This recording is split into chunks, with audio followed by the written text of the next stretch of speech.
Live from New Delhi, you're watching DD India Live, India's voice to the world. I'm Tanvi Taneja. Coming up in the next 30 minutes. UN peacekeepers in Lebanon urge de-escalation after heavy airstrikes. UNSC to hold emergency meeting to discuss pager blasts today.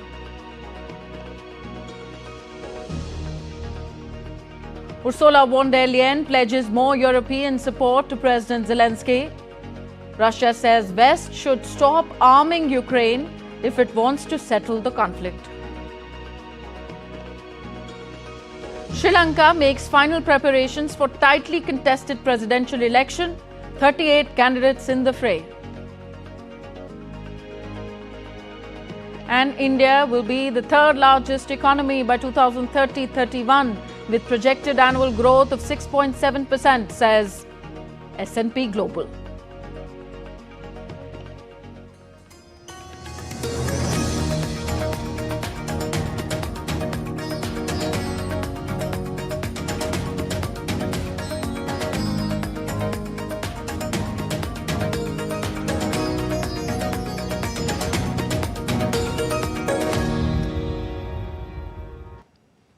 European Union Commission President Chief Ursula von der Leyen arrived in Kyiv on Friday to offer support ahead of winter as both Russia and Ukraine continue with bombings and attacks on energy infrastructure on either sides. The European Union chief met the Ukrainian President Volodymyr Zelensky to discuss Europe's support, winter preparedness and defense. During her visit, Ursula announced that EU will grant a loan of $39 billion to Ukraine as part of the G7 pledge. The Commission has adopted proposals that will enable the European Union to lend 35 billion euros from the G7 pledge. This is a huge step forward. We are now confident that we can deliver this loan to Ukraine very quickly, a loan that is backed by the windfall profits from immobilized Russian assets. On the ongoing Russia-Ukraine conflict, a spokesperson of the Russian Foreign Ministry on Friday said that to settle the conflict, West should stop supplying weapons to Ukraine. As soon as they stop supplying arms to the Kyiv regime and sponsoring the terrorist activities of Bankova, then it can be perceived as a signal for political and diplomatic settlement. In major escalation in West Asia, Israeli fighter jets pounded Hezbollah targets in southern Lebanon on Thursday, even as Hezbollah leader delivered a fiery condemnation of recent explosions involving electronic devices in Lebanon. The US and the UK have urged restraint. A report. Israel launched a new wave of airstrikes on Hezbollah targets in southern Lebanon on Thursday, intensifying tensions in West Asia. Israel claimed precision strikes on Hezbollah rocket launchers and key terrorist infrastructure, neutralized hundreds of rocket launcher barrels prepared for firing at Israel, as well as approximately 100 launchers and additional terrorist infrastructure sites. The Israel Defense Forces gave defiant statement emphasizing commitment to target Hezbollah's military capabilities. The biggest air attack so far came after Hezbollah's leader Hassan Nasrallah delivered a fiery television address. He accused Israel of crossing all red lines and pledged to sustain its fight. The voices for restraint are growing stronger and louder. The United States and the United Kingdom both expressed alarm over the rising civilian toll in Lebanon and called for immediate restraint on all sides. US said a diplomatic solution was achievable and urgent. We are concerned about the tension and afraid and concerned about potential escalation. We have said that in the Middle East. We've been very clear. And we've also said that the way to move forward is diplomatic resolution. We think it is achievable. Obviously, it is urgent. And so that's what we're going to continue to do, having those diplomatic conversations. Diplomacy is key here when we talk about potential escalation, which we do not want to see. We do not want to see. And so we're going to continue to work towards that. I'm calling for an immediate ceasefire from both sides so that we can get to that settlement, that political settlement that's required. Meanwhile, diplomatic efforts continue to contain further hostilities. The United Nations Security Council has announced an emergency meeting set for Friday to address the crisis in Lebanon. While calls for peace are growing, the prospects for a swift resolution remain uncertain, with both Israel and Hezbollah showing no signs of backing down. Harshita Oberoi's report for DD India. Now on to the US presidential elections. Both rival parties are intensifying efforts to enhance and consolidate their voter bases among various communities. Republican Donald Trump says Israel will be eradicated if he loses the election, while Democrat Kamala Harris tries to convince both black and Jewish voters. On Thursday, former US President Donald Trump reached out to the Jewish community, emphasizing the commitment to Israel's security. Trump stated that to safeguard Israel, his return to White House is essential. He urged Jewish Americans to vote for him during a unique gathering in Washington, D.C., centered on the theme, Fighting Anti-Semitism in America. But if we don't win this election, Israel, in my opinion, within a period of 2 to 3 years will cease to exist. It's going to be wiped out. That's what's going to happen. The Jewish Americans, numbering nearly 15 million and making up around 4.5% of the US population, has traditionally supported the Democrats and Republicans party in a 60-40 ratio. Interestingly, Trump's son-in-law, Jared Kushner, is Jewish. Seeking to sway more Jewish voters, Trump claimed that Democrats are detrimental to both Israel and Jewish interests, singling out Democratic candidate Kamala Harris as the worst.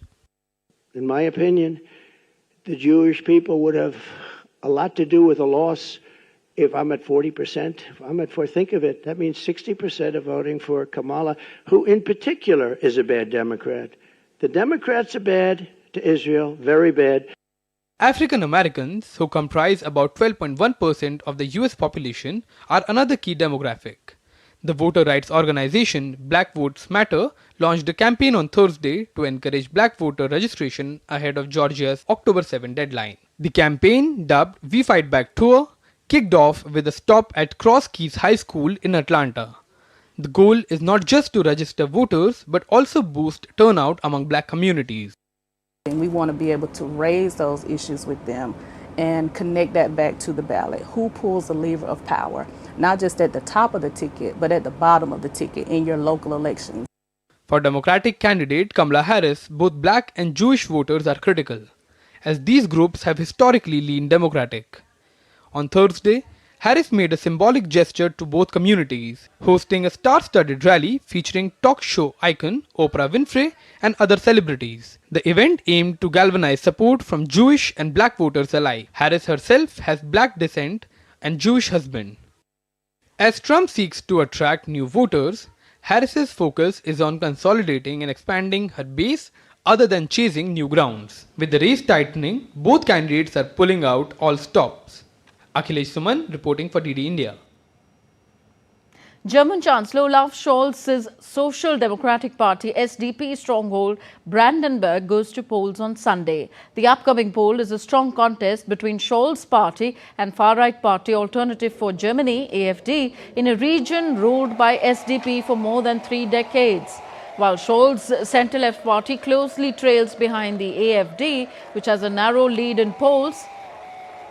Coming a year ahead of a national election, the vote could trigger a party backlash against Scholz. But if the SPD holds the state, confirm him as their candidate for 2025.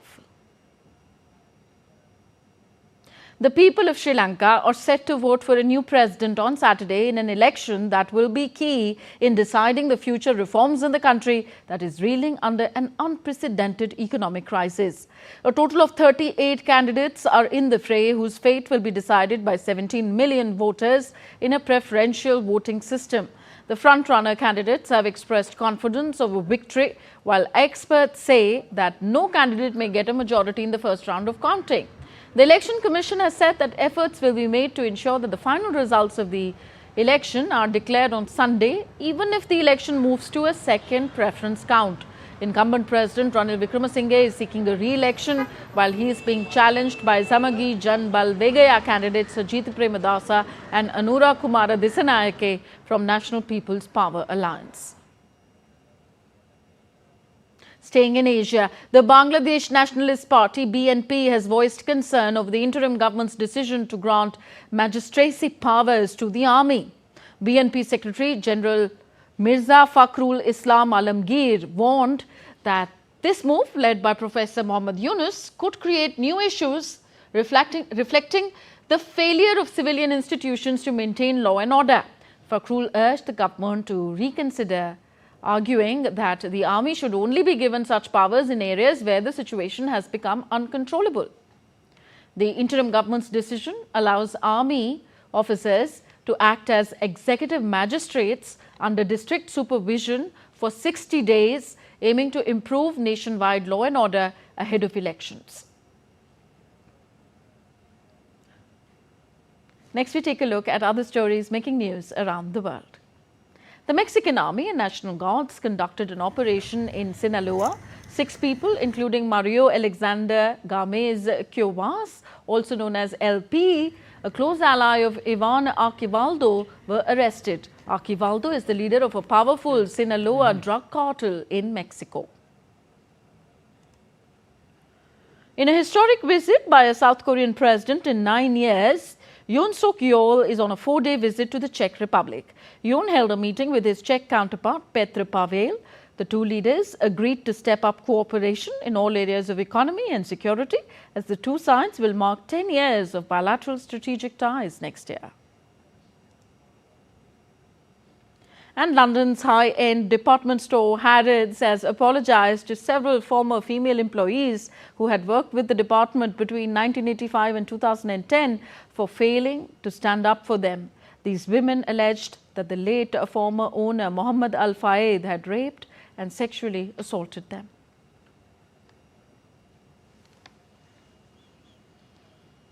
Massive floods across Central Europe threatened areas, raising concerns among residents and leaders. The floods and mudslides have mostly affected regions in Italy, Poland and Hungary. The situation prompted European Union Commission President Ursula von der Leyen to pledge billions of euros in aid for these countries. Our next report tells you more. Devastating floods have swept through Central Europe, claiming at least 24 lives and destroying numerous homes. The storm system that wreaked havoc across Central Europe brought devastating floods to the northern Italian region of Emilia-Romagna for the second year in a row. Floods and mudslides have also affected neighboring regions of Tuscany and Marche. In Hungary, towns were dealing with rising Danube River as the water levels are expected to rise on Saturday. People of Budapest raced to build defences. The Margaret Island has been closed. Meanwhile, the residents in Polish city of Wrocław were seen working to ensure that their city remains largely untouched by floodwaters. Social media platforms were used to inform locals about flood threat. As a result, many are now offering tools, resources and transportation. The worsening flood situation has prompted European Commission President Ursula von der Leyen to take remedial action. She has pledged billions of euros in aid for Central European countries fighting surging water levels. Normally, cohesion fund goes with co-financing from the member states. Here we say it's 100% European money, no co-financing. These are extraordinary times, and extraordinary times need extraordinary measures. At first sight, 10 billion euros are possible to mobilize from the cohesion funds for the countries that are affected. This is an emergency reaction now. Thank you very much again for the fast convening of this group. And of course, we stand by your side also in the months and years to come when it is about recovery and repair from the disaster. The unprecedented disaster has left communities struggling to cope with the aftermath as the rescue efforts continue. Some areas are still under threat from rising waters. Bureau Report, DD India. Still to come on this edition of DD India Live. Prime Minister Narendra Modi appeals to Indian artisans to become entrepreneurs and businessmen by utilizing the PM Vishwakarma scheme. Innovations in river rejuvenation and water management on display at the India Water Week 2024. And endangered baby turtles reach the sea with the help from Kenyan volunteers.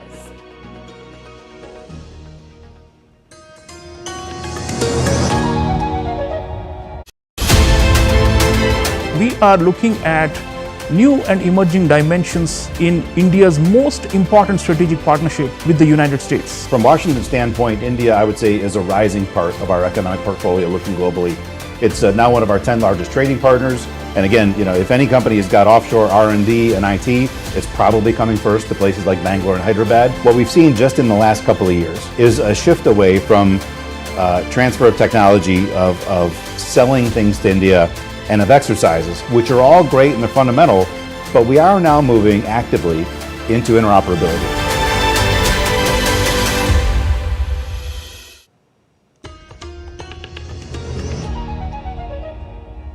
Thank you for staying with us. You're watching DD India Live. I'm Tanvi Taneja. News from India now. Prime Minister Narendra Modi addressed the National PMvishwakkarma program in Wardha in the western Indian state of Maharashtra on Friday. The Prime Minister opened a grand exhibition in Wardha on Friday. The expo put up a display of all 18 trades run under Prime Minister's Vishwakarma scheme. PM Modi released certificates and loans to PM Vishwakarma beneficiaries and also released a commemorative stamp dedicated to mark 1 year of progress under PM Vishwakarma. The scheme provides a holistic and end-to-end support to artisans and craftspeople for skill training and modern tools. It was launched on September 17th last year. Prime Minister Narendra Modi also laid the foundation stone of various projects, including that of a textile park in Amravati, and launched the Acharya Chanakya Skill Development Centre scheme and the Punyashlok Ahilya Devi Holkar Women Startup scheme. Prime Minister Modi addressed the event and took a jibe at the opposition. Prime Minister called the Congress party the most corrupt party in the country. आज जो कांग्रेस हम देख रहे हैं, ये वो कांग्रेस नहीं है जिससे कभी महात्मा गांधी जी जैसे महापुरुष जुड़े थे। आज की कांग्रेस में देशभक्ति की आत्मा दम तोड़ चुकी है। आज की कांग्रेस में नफरत का भूत दाखिल हो गया है। आप देखिए, आज कांग्रेस के लोगों की भाषा, उनकी बोली विदेशी धरती पर जाकर उनके देश विरोधी एजेंडे, समाज को तोड़ना, देश को तोड़ने की बात करना, भारतीय संस्कृति और आस्था का अपमान करना, ये वो कांग्रेस है जिसे टुकड़े टुकड़े गैंग और अर्बन नक्सल के लोग चला रहे हैं।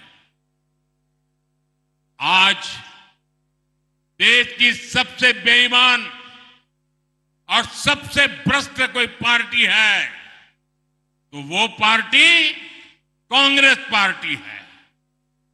देश का सबसे भ्रष्ट परिवार कोई है तो वो कांग्रेस का शाही परिवार है।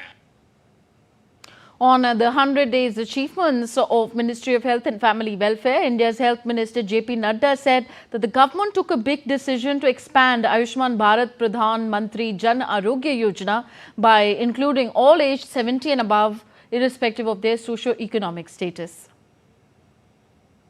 मोदी जी के नेतृत्व में चेयरमैनशिप में आयुष्मान भारत ने सभी बुजुर्गों को irrespective of any income group, all have been included in Ayushman Bharat above the age of 70. इसमें नो इनकम बार है, 70 years से ऊपर के लोग होंगे, ये बेनिफिशियरीज होंगे।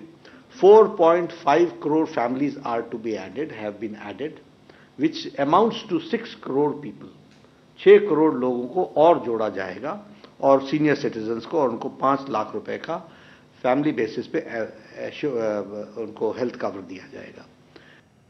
To create cultural connect between the most powerful and historical centers of India and Nepal, a unique tour under the Bharat Yatra has been flagged off on Friday. A deluxe air-conditioned tourist train tour named the Bharat Nepal Matri Yatra has been launched by India's Minister for Railways, Ashwini Vaishnav. The tour has been curated to promote cultural exchange between the two neighbouring countries. The Indian minister expressed joy over the new project and emphasised how the move further boosts PM Modi's pledge to showcase India's cultural heritage and through railways added details about the route of the brand new train service.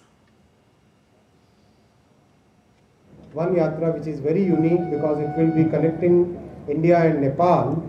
So the train journey will be from Delhi to Ayodhya ji, to Sitamarhi, to Janakpur, to Kashi Vishwanath ji, and then there will be a subsequent road journey to Pashupatinath ji, and like all Bharat Gaurav Yatras, in this case also there will be a complete package.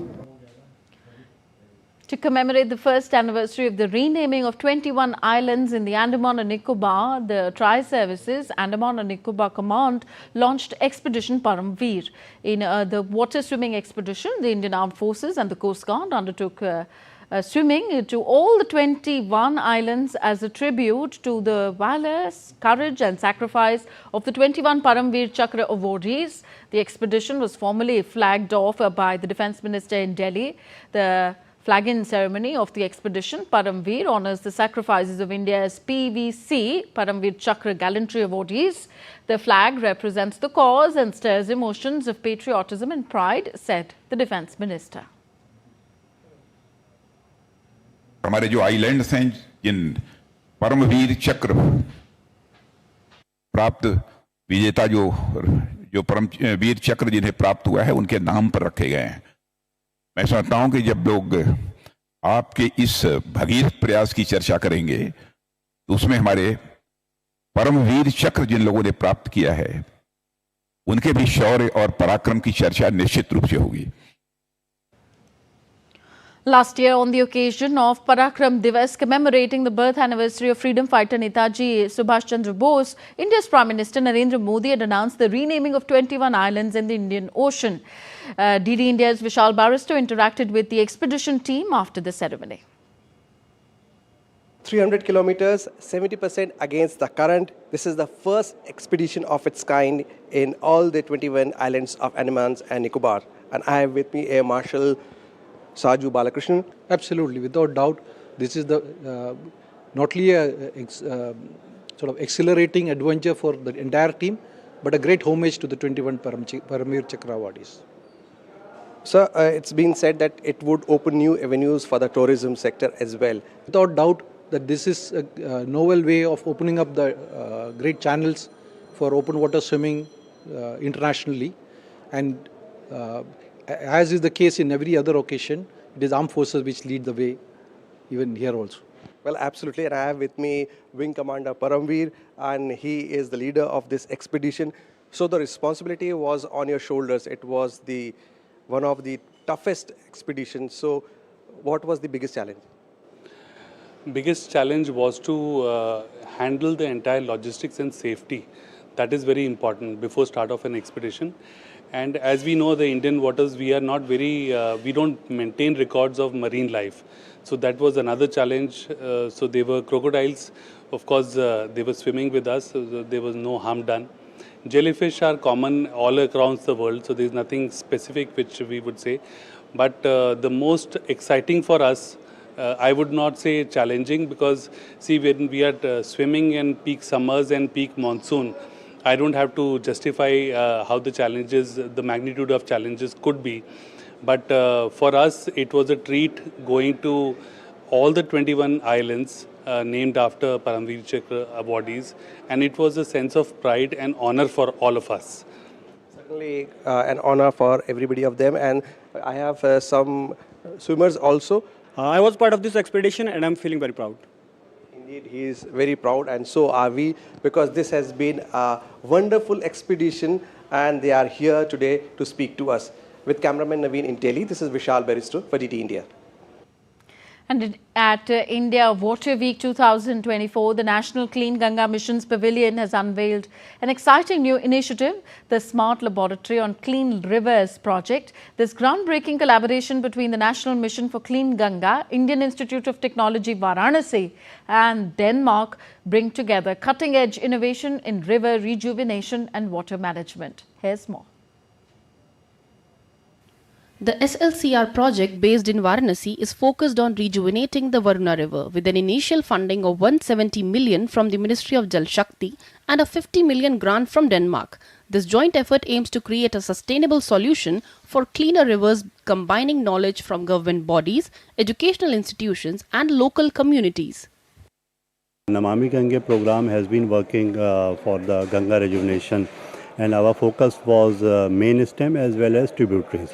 So SLCR is a smart lab for clean rivers. So this initiative has come up as a push from bilateral agreement between Government of India and Denmark for developing technologies to protect small rivers.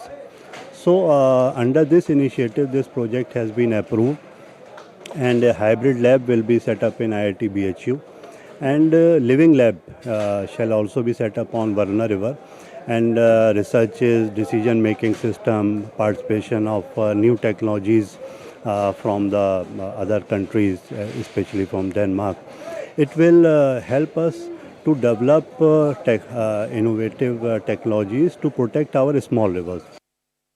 This strategic alliance between India and Denmark under the Green Strategic Partnership sets a new benchmark in international collaboration on water conservation.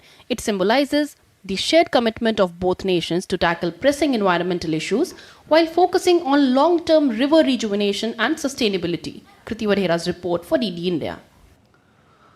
Some business news now. A report released by S&P Global on Thursday stated that India is set to become the third largest economy by 2030-31.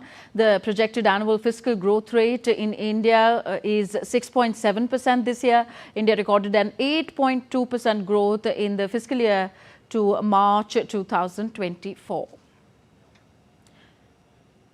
And in stock market news, India's benchmark indices closed at record highs on Friday, with the Nifty 50 surging 1.5% to 25,791, and the Sensex at the BSE climbed 1,359 points to end at 84,544. The broader market also posted massive gains as the Nifty Midcap Index rose 857 points to reach 60,209. Nifty Bank hit a record high after 55 trading sessions, boosted by the performance of major banks.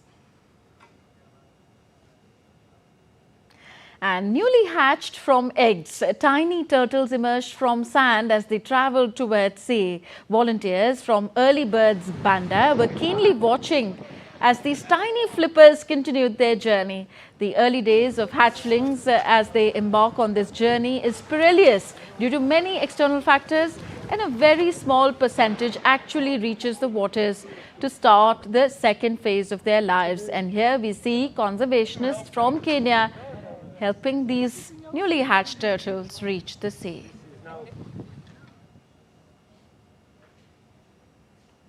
That's all for this edition of DD India Live. Do let us know your thoughts on the news of the day. Connect with us on our different social media platforms and also on our DD India mobile app. The app provides you quick news and updates on the go. So at DD India Live, that's our handle on Instagram, Facebook and X. We'll be back with more news as it breaks here on DD India. I'm Tanvita Neja from all of us here in New Delhi. Thank you for watching. Namaskar.